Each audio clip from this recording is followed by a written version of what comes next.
জমে উঠছে রাজশাহী বিশ্ববিদ্যালয়ের কেন্দ্রীয় ছাত্র সংসদ, সিনেট ছাত্র প্রতিনিধি এবং হল সংসদ প্রতিনিধি নির্বাচনের প্রচারণা। এ নিয়ে জানাতে রাজশাহী বিশ্ববিদ্যালয় ক্যাম্পাস থেকে যুক্ত হচ্ছেন সহকর্মী মীর কাদি। সরাসরি যুক্ত হচ্ছি তার সাথে।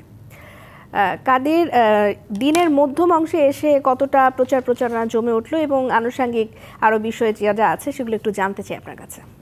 রিদওয়ানা, আজকে দ্বিতীয় দিনের মতো রাকসু, হল সংসদ এবং সিনেটের ছাত্র প্রতিনিধি নির্বাচনের যে প্রচারণা সেটি চলছে।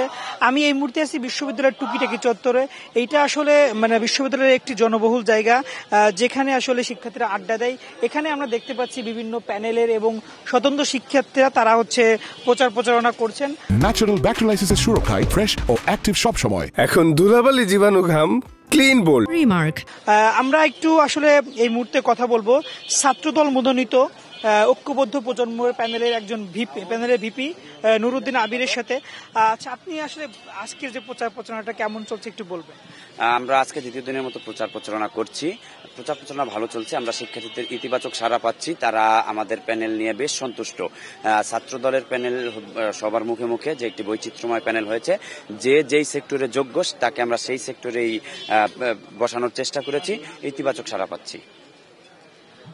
রিদওয়ানা, আসলে আমরা ছাত্রদল ভিপির সাথে কথা বলার চেষ্টা করলাম। তিনি যেটি বলছেন যে তাদের প্যানেল বেশ বৈচিত্র্যময় হচ্ছে, তারা শিক্ষার্থীদের বেশ সাড়া পাচ্ছেন। আর একটা বিষয় বলে রাখি, স্বতন্ত্র প্রার্থীদের একটি প্যানেল সর্বজনীন শিক্ষার্থী সংসদ, তারা আজ 12টার সময় তারা সংবাদ সম্মেলন করে তাদের ইশতিহার তারা সেটি ঘোষণা করবেন। এছাড়া ইসলামী ছাত্র শিবির সমর্থিত সম্মিলিত যে শিক্ষার্থী ঐক্যজোট, তাদেরকেও আসলে প্রচারণায় দেখা গেছে। তো রাজশাহী বিশ্ববিদ্যালয়ে মোটামুটি যে নির্বাচনী যে আমেজ সেটি কিন্তু জমে উঠেছে। তো এই ছিল রাজশাহী বিশ্ববিদ্যালয় থেকে সর্বশেষ। কাদির, ধন্যবাদ আপনাকে।